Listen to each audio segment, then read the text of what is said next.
in this session, we're going to talk about growing vegetables mainly, but I'm going to sneak in some fruits because that's always fun as well. We're going to talk about growing vegetables in containers. And, this is great for all of those folks that you don't have a lot of room for gardening outdoors, or maybe you want to make things easier to harvest. Or as we're going to talk about a little later on, you can actually make some beautiful displays, container displays with your vegetable plants. And we'll see that a little later on. I have sort of like this inspiration section where I'm going to show you some beautiful, beautiful gardens, container gardens made out of vegetables. So we're going to learn a little bit today about what or why we should grow in containers. We're going to talk about the correct media and containers for those. Then we're going to talk about some plants for our containers. Specifically, what I want to talk about are some plants that we typically think are big plants, but there are some newer varieties and cultivars that are available that are miniature or micro versions of those that grow easily in containers. And that'll be fun to talk about because you never thought about a tomato or a pepper plant that only grows 18 inches tall, but they're out there. And then we'll talk about those design basics so that you can make beautiful displays in containers if you want, that would go on a deck or a porch, and you can hear or you can see that these container plants can be beautiful as well. So I want to start off talking a little bit about the container mix that we add in there. And you can buy a great pre-made potting soil. Go to any garden center and they will have that. Those work perfectly fine for fruits and vegetables. Most of them have the right ingredients in there, and they have some sort of fertility that they've added, some sort of fertilizer or something added in. You'll want to, if you're growing for a long part of the season, if you're growing throughout the summer, you might need to add a little more fertilizer because most of these mixes are low fertility, but that can really get you a good start. If you would prefer, though, you can make your own mix at home, and this is sort of like a very basic potting mix that you can put together for container plants, outdoor container plants especially. So you want about 1 part of sphagnum peat moss or coconut coir, depending on what you prefer. So you can buy these baled. So peat moss, you can buy it sort of baled tightly, and then when you sort of cut the plastic, it pops up or it fluffs up. Coconut coir, a lot of people like that a little bit better these days because it's a byproduct of the coconut growing industry. And so it's a renewable resource. It's sort of like a byproduct. So we're reusing that. And peat moss isn't as renewable because we're harvesting it from peat bogs in Canada, and it takes hundreds, thousands of years to replenish those. And so those are used interchangeably. Coconut coir usually is sold in bricks, like compressed bricks. You pour water on it and it fluffs up and opens up. So you want 1 part of that plus 1 part of some high quality compost. And if we're talking about eating, eating the plants from our containers with vegetables or fruits, we want something that is high quality in terms of safety as well. A lot of times our homemade compost, we don't get them to a high enough temperature to make sure we kill off all of the pathogens in there. And so we might want to do a bagged compost. Or if you do homemade compost, you want to make sure that it gets warm enough, like between 130, 150 degrees for a few days, and repeat that a few times in order to kill off the microorganisms. I know I've had someone, we were mixing up this mix to do some starts, some containers, and they brought their homemade compost and they were so proud of it. And I looked in there and there was like banana peels and eggshells. It's like, this isn't finished compost. We can't use this. You could, have food safety issues. And so you want to make sure that it's good quality finished compost. Usually if you're doing edibles, especially in containers, you might want to do a bagged compost instead of something that is like something homemade or something that you don't know that is safe. And then also one part of something that really lightens and fluffs up the soil, because in containers we can get that compression going on. And so you want to do vermiculite or perlite. Those can really fluff up that soil because you want it nice and light and fluffy, because we're in that enclosed space. And also that organic matter, the peat moss, the core, or the compost will actually break down over time and compress down. And so adding in that perlite or vermiculite can actually help keep it fluffy as well. So the one big question we often get at this time is too organic or not too organic? Like, that is the question that we get all the time. And so, you know, that's really a personal choice. For the plants, they don't really know the difference. They don't know the nutrients come from, you know, something that's certified organic or not. They take it up, they use it. You know, nitrogen, phosphorus, potassium is all the same to the plants. And so that's really a question, you know, how far do you want to go? Some people, it's more important for like pest control, like to use only an organic, say, pesticide, versus worrying about, you know, if the manure that I got in the compost that came was certified organic, because really the plant's going to take it up and you can't tell a difference after that. And especially for home gardeners, that you're not a certified organic producer, you don't have to worry about that as much as, say, like a farmer that was selling certified organic produce. So really it's a choice that you make. You know, organic products, if you're buying organic potting mix or composts that are certified, you're going to pay a lot more for those. And so you want to watch out for those. You know, if you're trying to be cost conscious, they're going to be more expensive if you're buying products that are organic. But really, it's a personal choice. And so you have to think about that. Now, I will say, you know, you want to look at your fertilizers as well here. You can buy organic fertilizers that are made of things like, you know, you can buy these different fertilizers that are organic that are made out of things like fish emulsion. Some of them have like dried chicken manure, etc. in them, versus buying something like a, you know, water soluble, like a Miracle-Gro, etc. And so you make those choices on your own, but really the plant can't tell. It's really about getting the right amount in there versus, you know, whether or not it's organic. The plant can't tell the difference. It's really up to you to make that decision. So we have lots of choices for containers, and it really depends on what your needs are and what you're looking for. So the basic plastic and terracotta, they work perfectly for production. They're not the prettiest, so a lot of people want, you know, they might do a ceramic or a wood. You know, so you can really choose. Are you going for aesthetics, like you're making these beautiful containers that have vegetables in them that are aesthetically pleasing and you put them on your front porch? Or are you really just producing? That's really up to you. So you can use those plastic. The plastic is, or the sealed ceramics are nicer because you don't lose as much water. If you have those terracotta pots, the water wicks out of those very quickly. And so you'll have to water them a little bit more. We see lots of wood raised containers now, sort of like nice for decks and patios. So you can find those as well. But if you're really just wanting to produce, you can use recycled containers, recycled buckets. You can use those like storage totes, etc. So it really depends on what your goal is as to what you want to use. And we'll talk about that a little bit more in a minute, because you want to look specifically for certain types of plastic for that. Now, we're seeing a lot of people say, I want to use like a livestock tank, or I want to use, like, you can even buy raised bed kits that are made with galvanized metal, but I would actually suggest not to do that. There's a little bit of research that says that those galvanized metals can leach out some heavy metals into the soil that might create some health and safety issues later on down the road. So some of those metals that you don't really want to be ingesting because you don't want a high level of them in your body. So I would, you know, try to avoid those if at all possible. Maybe if you had like a really old one, because the leaching happens when they're brand new, because you know, it has a lot of that buildup in there.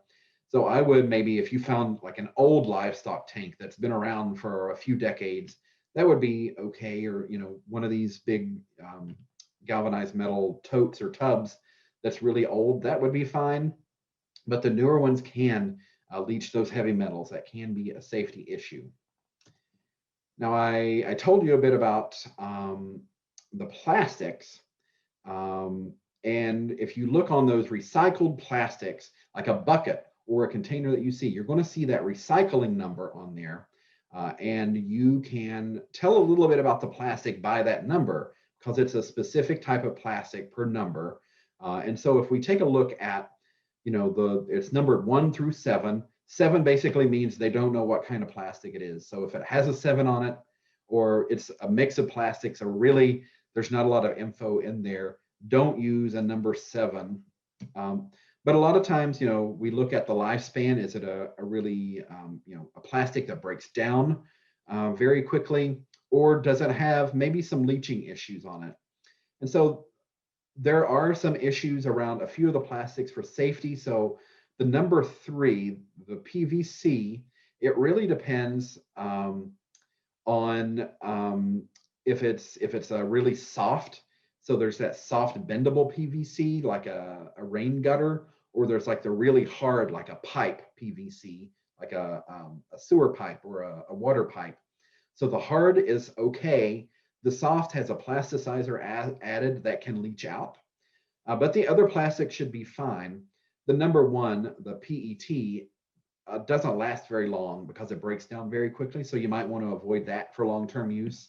And number 5, that's sort of like the styrofoam that can break down quickly. But if you're using it for short-term, then you can use that okay. I do see some questions coming in. Is galvanized okay if you're just growing flowers? Yes, that is fine. You're not consuming those, and so there shouldn't be a safety issue there. Any drawbacks to whiskey barrels for safety of growing vegetables? No, not that I know of. Those should be perfectly fine to use. I mean, they've used them to make something that we consume, and so that should be fine as well. Using old recycle bins. I know in Omaha we transition, and so we have recycle bins, and I think that would be perfectly fine for use. I don't know if it has one of these numbers on there, but it's a hard plastic, and so it should hold up. It's made for holding up. So in the environment. So the thing to remember is that there are plastics that are made for food safety. So think about storage containers for foods, etc. They shouldn't be leaching. But when we introduce them outdoors to grow plants, we get this breakdown because they're not made for sun. So you might have to experiment a little bit around that. So I did see a question backing up to the compost. If buying compost, how do you know it's high quality? Assume that all bag compost is not created equal. That is true. So you might have to buy a bag or two to see, like, does it have chunks of stuff left in it? You don't want chunks. You want to look on there to see, is it made by a process that is assumed safe? Meaning, does it get warm enough? And so they should be able to tell you. And it can be a bagged product, or it can be like one of the local compost making facilities. Like in Omaha, we have Hillside Solutions and a few others that they actually have to test. And so you can actually usually use those as well. And so those are some things that you think about. Does color of plastic affect retaining heat? Yes. So the black actually will warm up faster because it's absorbing light.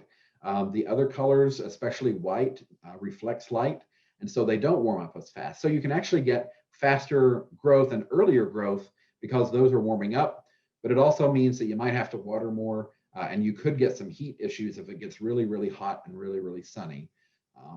So I think, is OmaGrow good? Yes, that's fine if you're in the Omaha area. So they're using yard waste. They should be testing that, so that should be okay. I think that's all my questions for now. So this is the big question that we get, or a lot of people assume, do I add gravel to the bottom of my pot for drainage? I've always heard this. that we need to add gravel to the bottom of the pot because, well, it doesn't drain well without it. And this is a big wives' tale. It is a no. We do not want to add gravel to the bottom of the pot. Because what this actually does is it actually makes the drainage worse for the plant.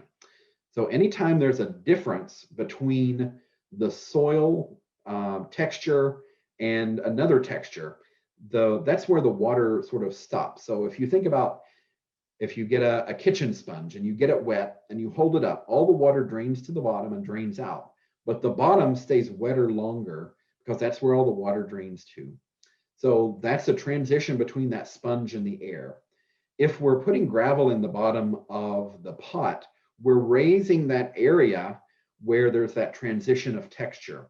And so we can actually get wetter soil at the bottom of that soil column where we've added that gravel. And that pushes the wet soil up into the root zone and can cause root rots. So it's actually better not to use anything in the bottom for drainage. If you need to use like a screen or something in the bottom if it has a big drainage hole in it, you can do that to keep the soil from going out, but don't add gravel for drainage. Now, if you're using one of these giant pots, you see them out there, then they hold like 100 gallons of soil or whatever. And, it's as big around as, you can wrap your arms around. You could use something in the bottom there because filling that with soil, that would be very expensive, but also very heavy. So you could use something in something like that just to not have to fill the whole thing with soil, but you still want to have a nice deep soil column for those plants.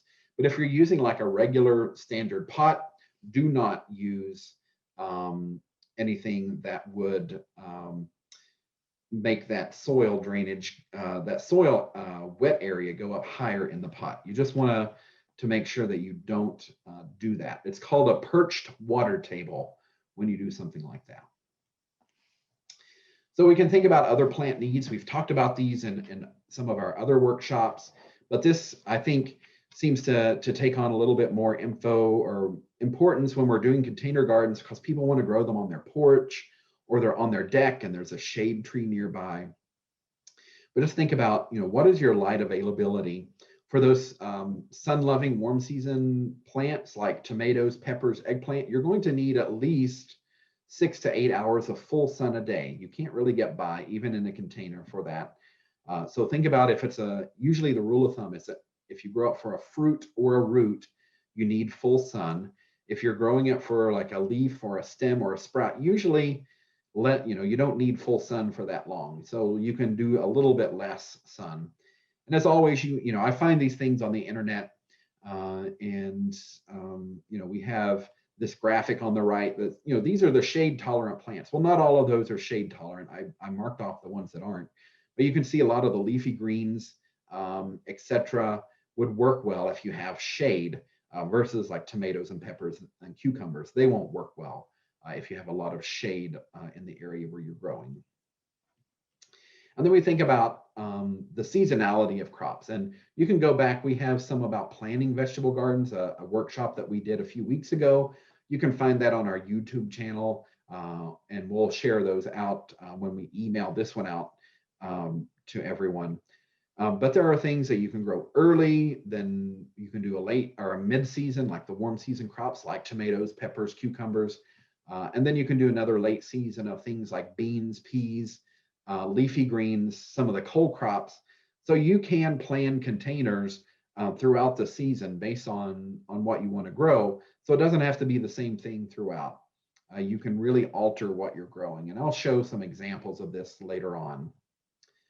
But now we're going to come to a fun part, and I really enjoy this, talking about what are some of those miniature varieties of things that you can grow in a container that we usually see a big version of, and we wouldn't think of growing it in a container. Now, that's not to say that you can't grow big plants in containers. If you have a big enough container, like tomatoes and peppers and cucumbers, you can do standard sizes in larger containers, if you have enough room for the roots. But maybe you want to grow a tomato or a pepper and you don't have enough pot space for those. you can grow some of these miniature varieties of different plants. And I think they're really fun and interesting to grow. So the first one is one that I actually grow some of, especially at our office. I have some started for this season right now. This is called Patio Baby Eggplant. And you get these little miniature 2 to 3 inch eggplants, which is what most of the world eats, especially in Africa. They eat these smaller eggplants, not the big ones that we're used to. But the plant is under 2 feet tall, which can be really fun. So you can have this little miniature eggplant that you're growing in a container or in a raised bed and get these little mini eggplants. And it's really, really fun to see little miniature plants like this growing that you can get some big flavors from. So here's a tomato, and there are several tomatoes. This is just one that I picked out. So as you see on these photos, a lot of these are called AllAmerica Selections winners. And I choose those because we actually do the trials for some of these here in Omaha. So I work with master gardeners and we actually do the trials. This is a national trial program where we test out vegetables and flowers all across the country to see, do they grow well throughout the country. And if they do, they get this sort of seal, like the Good Housekeeping seal of approval. And you'll see it on the seed packet. You'll see it on the tag for the plant to see that it is one that has done well across the country. And so I pick a lot of those because I know we've tested them, or I know that they have been tested and they grow well. So here's Patio Baby Eggplant. Patio Choice yellow tomato, but there are red tomatoes. There's all different colors of tomatoes that are in this miniature size. So you get it's an 18-inch tall plant. So most tomato plants, if it's a determinate bush type tomato, it will grow to 3 or 4 feet. If it's an indeterminate, it'll keep growing 9, 10, 20 feet, however long you let it go. So this is an 18-inch tall plant. And you get over 100 bright cherry yellow tomatoes on there. And it's a really fun plant to grow. Your sweetie pie pepper, it's a 2-foot tall plant, and you get 3-ounce sweet bell peppers on there. And they are smaller bell peppers, but they're a nice little plant. Really fun to grow these things. This is a new one this year. This was in the AllAmerica Selections trial last year. This is Potapino. So it's a jalapeno, and it's actually made for hanging pots. So the peppers actually hang below the plant, and it grows sort of like 12 to 15-inch long. I wouldn't call it a vine, but the stems, they hang over the pot, or you can grow it in a pot container. And you can see that the peppers just hang down, and it's a nice plant to play with. This is not an AllAmerica Selections winner, but I have grown it, and it's a nice plant. This is Patio Snacker Cucumber. It's a 3-foot long cucumber vine, and they're perfectly sized for slicing. And so you can grow them up this little trellis, or as we'll talk in a minute, you can let them trail over the side of the pot. But it's fun to grow stuff like this in mini size. Here is a pea that you can grow on an 18 to 24-inch vine that can produce these nice sweet peas. So this is Snack Hero sweet pea. And you can either trellis it or let it hang over, do a hanging pot, or let it hang over the side of the pot. Now, we've been talking about those usual warm season things in miniature varieties, but here's a miniature cabbage. This is Katarina, and it's a 4-inch head on these mini compact plants. So it's almost like a personal size cabbage that you can grow. And you might think, well, why would I grow a cabbage in a container? And I will show you actually some very attractive cabbages later on that you can actually grow nicely in a container that's actually pretty as well. Then, like I said, I was going to throw some fruits in, and I just wanted to do that because there are these really cute blackberries and raspberries that are growing. So this is Baby Cakes Blackberry. It's a 3 to 4 foot plant, but you can actually grow it smaller. And if you've ever grown blackberries, blackberries are the bigger of the brambles. So they grow on these giant, 9, 10 foot long canes This is a 3 to 4 foot plant, and you can actually prune it smaller, which I think is really cute. And then there's our raspberry shortcake, which is a 2 to 3 foot plant, but it also can be pruned smaller. So both of these would do well in a container on a patio. Really fun to grow stuff like that. And then I know a lot of people really want to grow blueberries, but we don't have the soil for it in Nebraska. It's just too basic. It's not acidic enough. So you could maybe grow blueberries in a container because it's easier to control that soil. You can add, lots of peat moss, or you can add some sulfur compounds to control it, get it lower. And this is top hat blueberry, which grows well in a pot. It's a 2 foot plant. You can find some others as well. But really one of the only or best ways to grow blueberries in our area is to do that.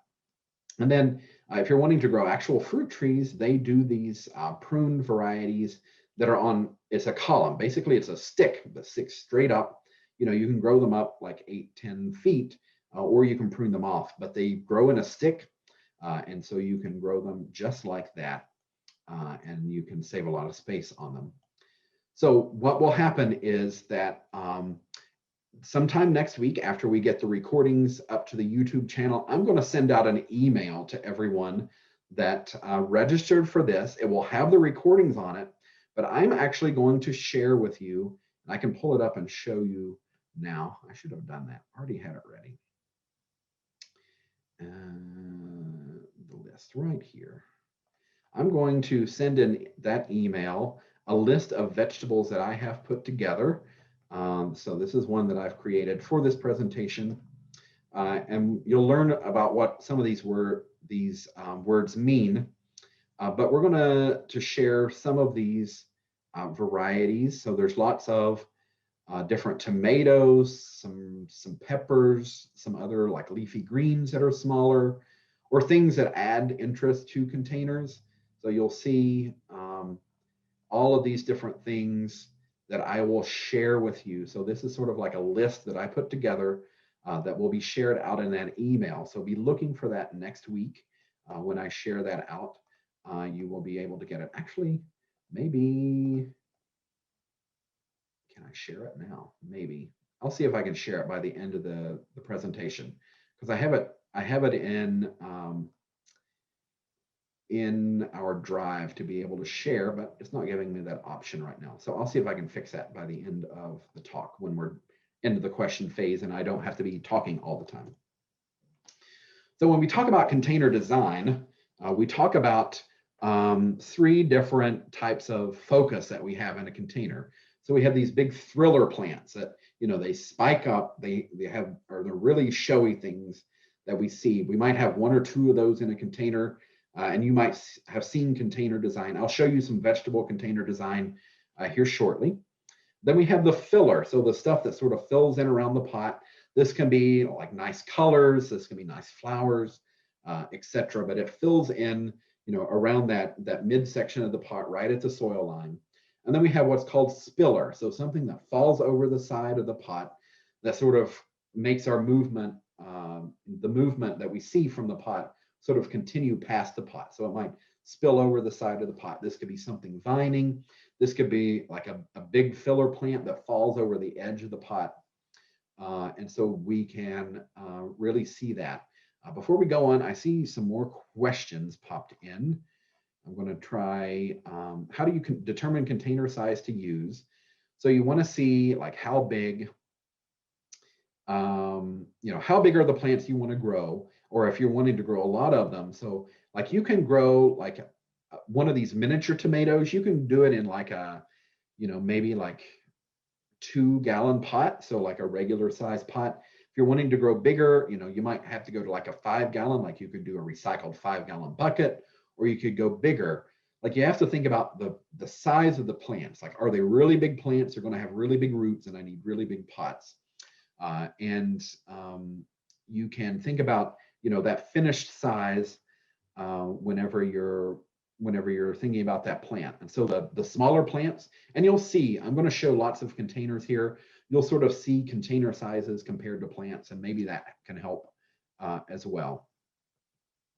When fruit plants, you mention winter in pots and survive So what you would have to do is protect that pot in the winter. So put it in like an unheated garage, or you can like put compost or mulch around it, protect it in some way, because if the roots freeze, you will kill the plant. So you do want to do that. Where do you find patio-sized berries locally? I haven't. You could check some of the smaller or some of the local nurseries. I've not seen them in like the big box stores, but some of the local nurseries might. And it's especially if you ask them, you know, go in and ask, do you have these miniature fruit varieties that you can grow? So I saw, I think the fruit, well, fruit over winter in pots, if you protect it, yes. And the same for the fruit trees. So I see in the chat, someone says that they had good luck with tomatoes in 15-gallon grow bags. Yeah, that would be good. And you might even be able to sneak in some stuff around it. And you'll see where we can mix things in pots. Yes, you can grow the mini vegetables in a regular garden spot, just as long as you don't have other stuff around them that overpowers them and shades them. Do you need a frame for the mini tomatoes? Not usually, but you might have to stake them if they get, you know, too fruit heavy and fall over. So I think that's most of them. The rest of them we'll answer later on, but that was everything that pertains to this. And then we'll answer some more when we're done. So I'm just going to show you some design ideas for creative and beautiful container gardens using vegetables.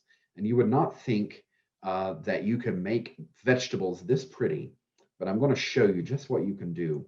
So there's this one that you can see all of these sort of purpley bronzy colors with a little bright green added in. So if you can see, so there's like a reddish cabbage, there's bronze fennel, there's a deep red lettuce, and then some parsley that's bright green. And you can see that we can mix and match colors like this to add some effect. And so we have some nice vegetables growing in these. I would say probably these are maybe around a 10-gallon pot. And so really fun stuff that you can think about growing together that you know get great color from. But we can keep looking at different designs. So this is just one of those sort of roundish flat pots, and they've just sown lettuce of all different colors that you can see mixed together. This is a great sort of salad in a pot. And you can get all of these salads out of this.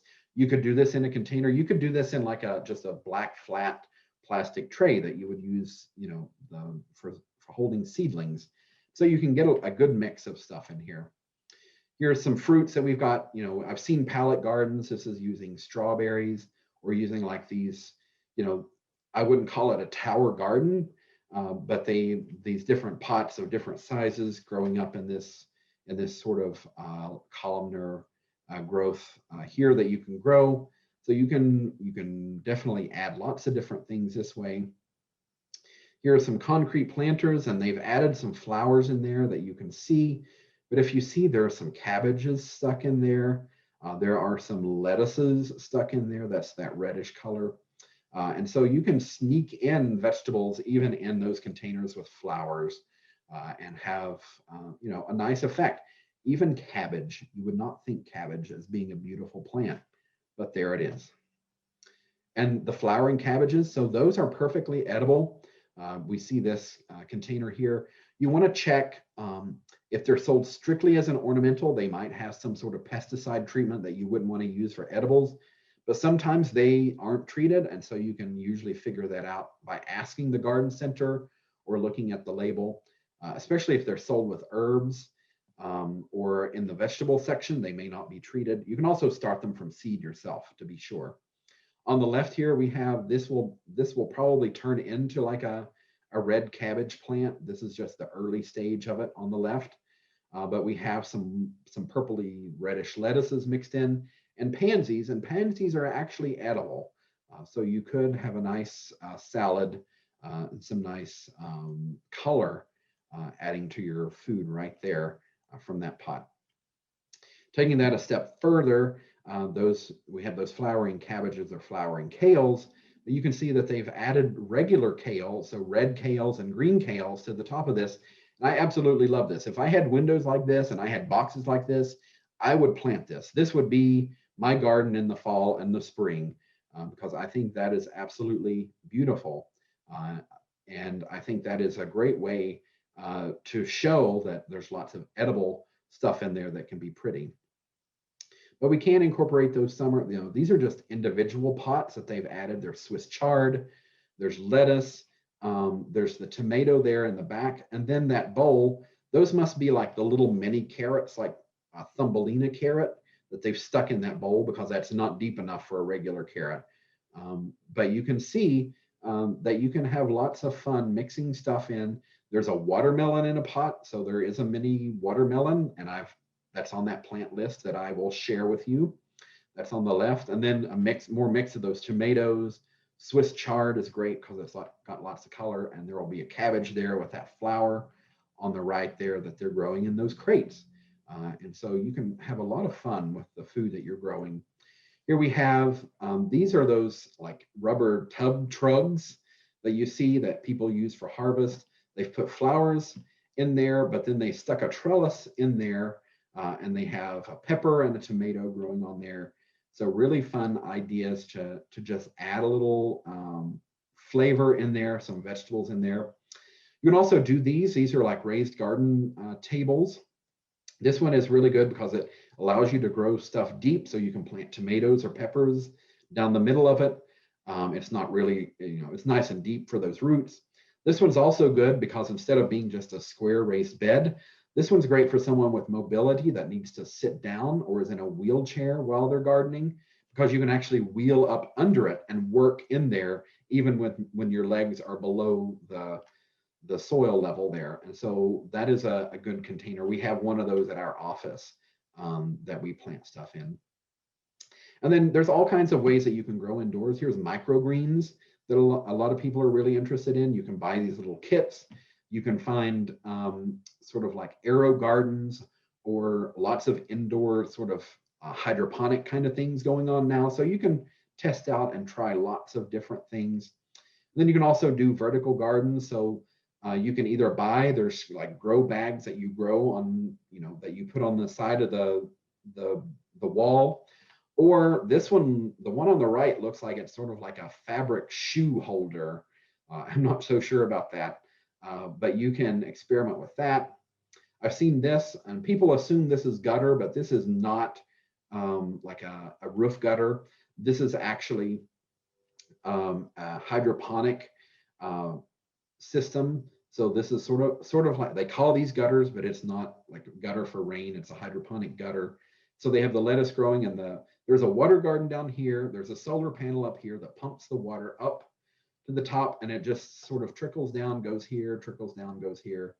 And so that's a really fun display. If I had a fun wall to stick that on, I would definitely do that in a heartbeat. And so those are some ideas to share. Here's how you can get in touch with me on Twitter, some blogs and websites, our GROBigRed site, and I write for the Garden Professors. There's my email.